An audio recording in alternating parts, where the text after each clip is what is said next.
On va aller dans l'exhortation. Je vais prier pour toi. Que le Seigneur te donne l'appétit pour le chercher. Que l'Éternel se révèle à toi. Que tu réalises qui tu es. Attention pour cette parole. Seigneur, je bénis ton nom. Je te rends grâce pour ta fidélité et je te prie, Seigneur, par ton esprit, de donner à chacun une mesure, Seigneur Père, de soif pour toi. Donne-les l'appétit, donne-les la soif, Seigneur Père, de te chercher. Afin qu'en te cherchant, Seigneur Père, que eux-mêmes, ils arrivent, Seigneur Père, à connaître qui ils sont véritablement et qui tu es pour eux. Que ton nom soit béni. Amen. Je vais prier pour ceux qui ont des sujets de prière. Soumettez vos sujets. On va passer à notre exhortation rapidement. Si quelqu'un est malade, si tu ne te sens pas bien, si tu as un petit bobo, fais-moi signe. Une migraine, une douleur quelconque. Je vais prier pour toi pour que le Seigneur te fasse grâce. Alléluia. Partagez. Nous sommes à 6K. C'est pas normal. Je t'invite à partager, à tapoter ton écran pour partager. Gloire à Jésus. Et donc, on va continuer ce qu'on avait commencé le lundi. Le lundi, on a commencé on a continué du moins ça, notre message sur l'obéissance. Ça va nous faire maintenant plus de 5 à 6 semaines ou plus, hein, je crois plus. 6 à 7 semaines que nous sommes donc sur l'enseignement en ce qui concerne les bienfaits de l'obéissance. Pourquoi est-ce que tu dois obéir au Seigneur? Pourquoi il est important d'obéir à l'Éternel? Là, hier comme ça, on a vu un peu l'importance vraiment de l'obéissance et pourquoi est-ce que nous devons obéir. On va juste résumer de façon, c'est-à-dire que brièvement, et puis on va continuer là où on s'est arrêté. Mais tu peux prendre ta Bible en Deutéronome 28, parce que c'est sur ça qu'on va continuer. Alléluia. Je vais prier pour que le Seigneur nous aide à comprendre sa parole, à comprendre cet enseignement, cette parole qu'il veut. Et que ça ne soit pas seulement que tu ne sois pas un auditeur oublieux. Juste la parole, elle est intéressante, tu l'écoutes. Mais après, qu'est-ce qui se passe derrière? Rien ne se passe. Il ne faudrait pas que ça soit ainsi pour toi. Que tu sois la bonne terre, là où est tombée la bonne sémence, et qu'elle puisse porter son fruit. Sachez que cette sémence-là, elle est bonne. La sémence, elle est bonne. Le problème, c'est la terre. Ce n'est pas la sémence. Le problème, la terre représente le cœur. C'est le cœur. C'est ton cœur, l'état de ton cœur. Si dans ton cœur, il y a beaucoup de rapins, il y a beaucoup d'épines. Si dans ton cœur, c'est-à-dire que les épines, tu es focalisé que sur tes problèmes. Tu ne vois pas Jésus. Or, tu ne sais pas que la parole là, c'est elle qui va venir résoudre tes problèmes. Et donc, en te focalisant sur tes problèmes, tu ne vas pas entretenir la sémence que tu as reçue. Selon cette sémence qui sera donnée là, la sémence, elle est bonne. Toute parole de Dieu est bonne. Oui, parce que la parole, elle vient pour corriger. Elle vient pour apporter l'équilibre. Elle vient pour restaurer. Elle vient pour délivrer. Elle vient pour équiper. La parole fait beaucoup de choses. Et l'Éternel veut t'équiper au travers de sa parole. Il veut que tu saches, bien-aimé, qu'est-ce que lui, il attend de toi. Souvent, vous êtes là, Seigneur, je m'attends à toi. Mais est-ce que tu sais que le Seigneur s'attend aussi à toi? C'est-à-dire qu'il t'attend sur un chemin bien précis. Toi, tu dis, Seigneur, je m'attends à toi dans ma famille. Je m'attends à toi dans mes affaires. Je m'attends à toi dans mon travail. Je m'attends à toi, Seigneur. Mais le Seigneur s'attend aussi à toi. Il s'attend aussi à toi. Et là où il s'attend, bien aimé, là où il t'attend, là, c'est sur la voie de l'obéissance. Voici un peu la voie sur, c'est-à-dire que la voie, bien aimé, où le Seigneur veut te voir. Là où il t'attend, c'est sur la voie de l'obéissance. Alléluia. Je vais prier. Seigneur, je te soumets encore ce temps d'exhortation ou encore d'enseignement. Je prie, Seigneur, donne-moi les mots justes. Éclaire ceux qui sont là. Ne laisse personne partir, retourner, Seigneur, à vide. Donne-leur une parole. Tu t'attends. Tu veux qu'ils fassent des choses. Tu attends une action de leur part, Seigneur. Tu attends, Seigneur, quelque chose d'eux pour te glorifier et pour te magnifier dans leur vie. Donne-leur de comprendre cette parole que tu veux, que tu viens leur apporter. Que leur cœur s'ouvre, Seigneur Père. Que leur cœur se dispose. Je prie que tu disposes les cœurs ici présents. Qu'ils ne soient pas seulement que des téléspectateurs, Seigneur, mais que leur cœur, Seigneur, prenne part à cette parole. Que je diminue, que tu croisses. Parle à nos cœurs, au nom de Jésus. Amen. Ok. Donc, j'ai dit ici que l'obéissance, là, elle est importante. Et ça encore, je vais le redire encore. On n'obéit pas parce que on est fort. Tu n'obéis pas parce que tu es puissant. Car tout ce que le Seigneur te demandera de faire, bien-aimé, sache que tu n'auras pas la force même pour le faire. Si tu veux regarder, compter sur tes forces, compter que sur ton intelligence. Ah, d'accord, d'accord. Je t'assure que tu ne vas jamais obéir au Seigneur. Parce que l'Éternel, ce Dieu-là, il ne demande jamais de faire quelque chose que tu peux faire. Il te demande, est-ce que tu sais pourquoi est-ce qu'il le fait? Parce qu'il ne partage pas sa gloire. Car certainement que s'il te demande de faire ce que toi tu peux faire, tu ne sauras pas lui donner gloire et honneur. Tu ne sauras pas lui donner gloire et honneur. Tout ce que le Seigneur, bien-aimé, a mandaté, tout ce que le Seigneur a envoyé, bien-aimé, ces personnes-là ont refusé. Ils ont dit non, non, on est incapable. Moïse a dit moi je ne peux pas. Josué a dit moi je ne peux pas. Il dit va avec la force que tu as, va libérer Israël. Il dit je ne peux pas. Oui. Josué lui-même il a commencé à pleurer. Quand Moïse est mort, avec cette grande charge-là, lui-même il était à côté de Moïse. Il a vu que ce n'était pas facile. Il pouvait voir son maître. Il pouvait voir son mentor. Comment c'était difficile avec le peuple. Donc quand Moïse est parti, Josué pleure, il pleure, ça ne finit pas. Oui. Et parce que c'était une lourde tâche, une lourde mission. Il ne se voyait pas capable. Donc tout ce que le Seigneur a demandé de faire quelque chose, ces personnes-là, quand ils ont entendu la parole, ils ont dit non. Ils ont mis leur faiblesse, leur incapacité devant. Ils ont dit à Dieu, moi je ne peux pas, tu vois que je suis faible, non. Josué dit, moi je suis le plus petit. Tu m'envoies comment tu peux moi m'envoyer? Moi qui suis le plus petit. Moi qui suis le plus petit. Je suis faible. Je vais aller où?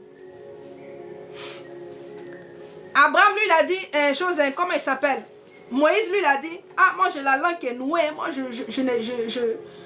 j'ai cette difficulté à pouvoir m'exprimer vraiment correctement. Pas que Abraham, Moïse n'était pas intelligent, non. Moïse était très intelligent. On dit qu'il avait été vraiment enseigné dans toute la sagesse égyptienne. Donc Moïse était quelqu'un d'instruit. Il s'est dit qu'il était quelqu'un qui était intelligent. Il faut bien comprendre cela. Mais cependant, il a dit au Seigneur que moi, là, je ne peux pas. Mission dans laquelle tu veux m'envoyer, là, mission sur ça, là. Moi, Moïse, je ne peux pas.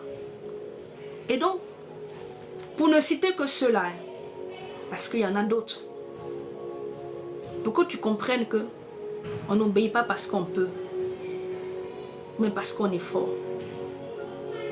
Non. Tu obéis parce que tu aimes le Seigneur. Ton obéissance là, l'obéissance est une adoration. L'obéissance est le signe de ton amour. Car quand Abraham allait pour sacrifier son fils, il a dit, nous allons pour adorer le Seigneur. Donc l'obéissance est l'adoration. L'obéissance, c'est l'amour. C'est-à-dire que tu éprouves ton amour au Seigneur en l'obéissant. Tu prouves ton amour. Tu prouves ton amour. Amen. Et donc, je suis en train de juste résumer. On a eu, ça fait maintenant plus de 7 semaines on est dessus. On va tout résumer. On va aller juste à l'essentiel. J'ai dit aussi que il faut obéir au Seigneur. Quand tu obéis là, quand tu décides de marcher dans l'obéissance, tu ne tiens plus compte de tes intérêts, de ta volonté. Oui.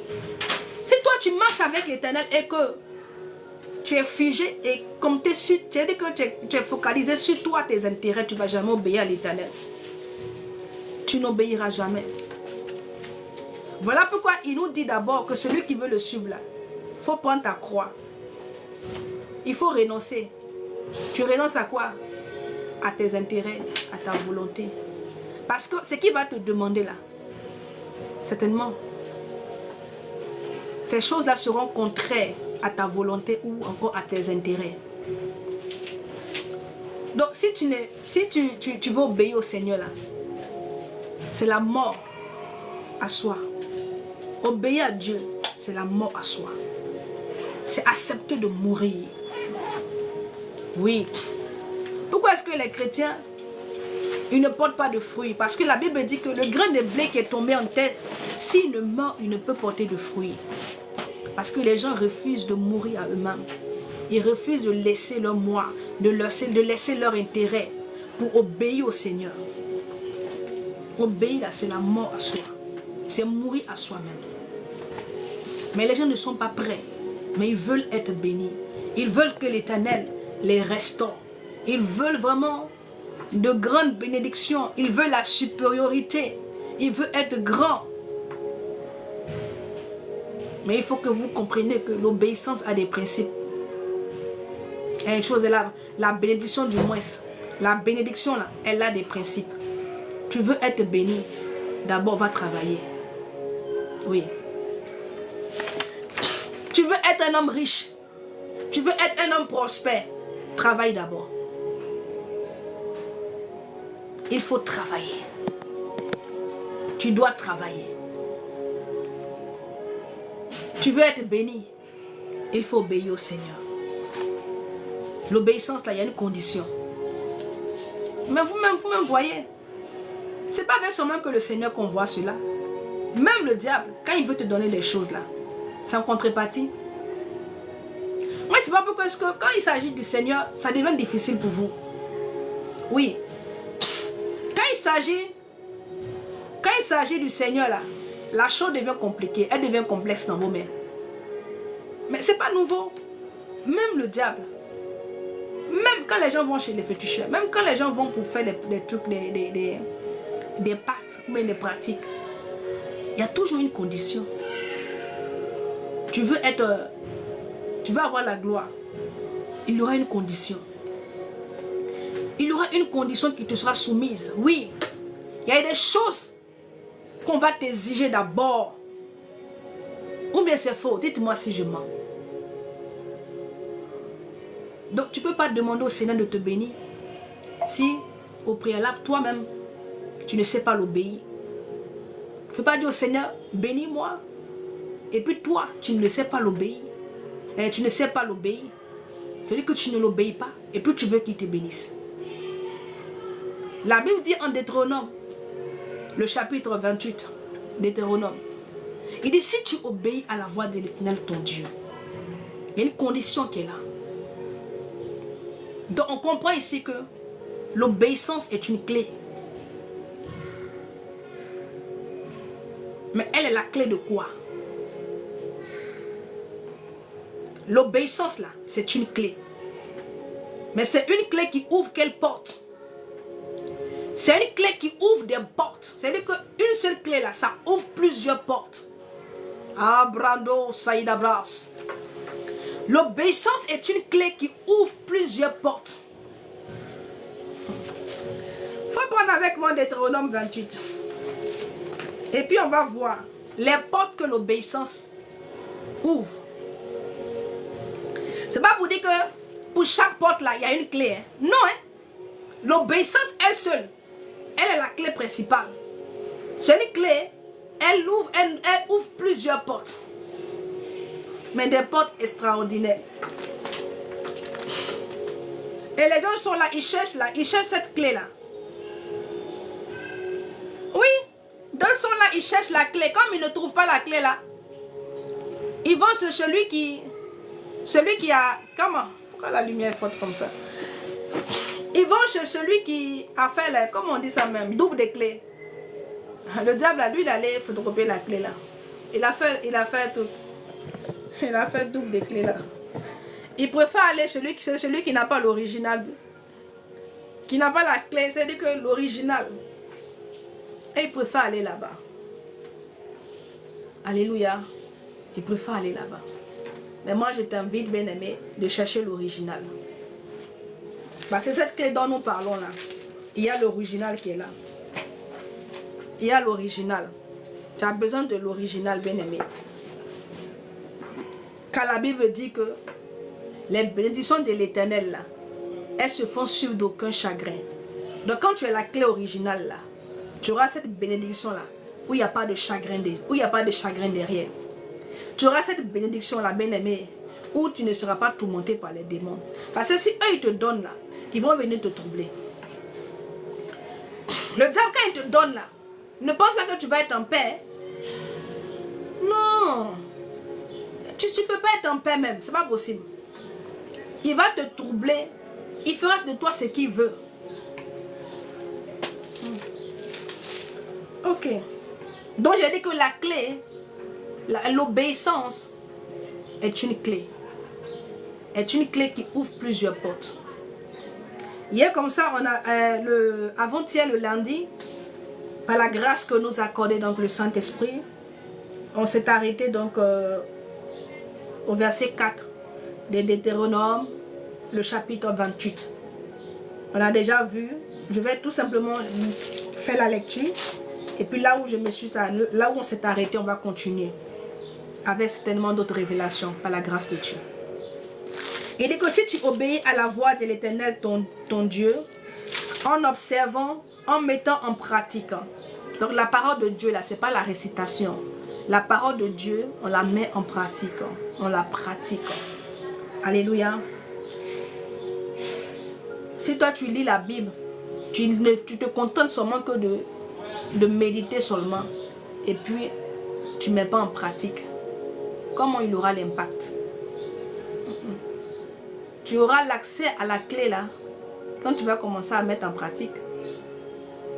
Oui, toi tu as déjà vu un athlète qui n'est pas allé compétir et puis on lui donne la médaille. Dis-moi. Saint-Esprit aussi, il donne aussi les exemples. Hein. Ah. As-tu déjà vu un athlète qui n'est pas allé compétir et puis on lui donne le trophée à la fin? Ça n'existe pas. Ah oui. Quand tu vas, tu compétis et à la fin maintenant, si tu mérites un trophée, on te l'accorde. Si tu mérites une médaille de bronze, on te donne. Ça dépend de ton parcours. Tu mérites une médaille d'argent, on te donne. Mais tu es là, tu n'as pas compéti parce que tout simplement tu es athlète. Et puis on te donne, non. Il faut d'abord compétir. Et avoir la récompense qui suit. Toi, tu ne peux pas, parce que tu as la Bible. Tu as acheté la Bible.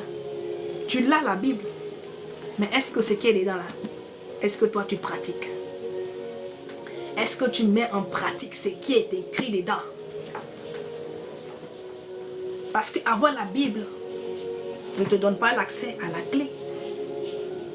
Non. C'est-à-dire que tu es à côté et tu n'as pas encore la clé. Maintenant, quand tu ouvres la Bible, c'est-à-dire que tu as la Bible, tu vois que la clé est là. Mais tu n'as pas encore emprunté le chemin là où la clé est. Quand tu ouvres ta Bible et que tu commences à méditer, là, tu te retrouves maintenant sur le chemin là où est la clé. Quand tu commences à méditer, tu es en train de cheminer comme ça, là où est la clé.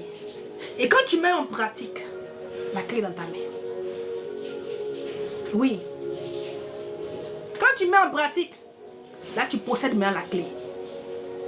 Et tu peux aller. Et tu ouvres les portes. Les portes sont là. Tu viens. Tu mets juste la clé. Ton obéissance, tout simplement, t'ouvre les portes. On dit quand l'Éternel approuve les voies d'un homme, il dispose. Quand tu obéis au Seigneur, si tu es approuvé par lui, c'est parce que tu lui as obéi. Parce que nous ne faisons pas notre volonté. Nous faisons la volonté de l'Éternel. Comme a dit le Seigneur Jésus-Christ, il dit, je ne suis pas là pour faire ma volonté, mais je fais la volonté du Père. Je dis, je suis là pour faire ta volonté. Et voilà pourquoi il a dit, non pas ma volonté, mais ta volonté. Alléluia.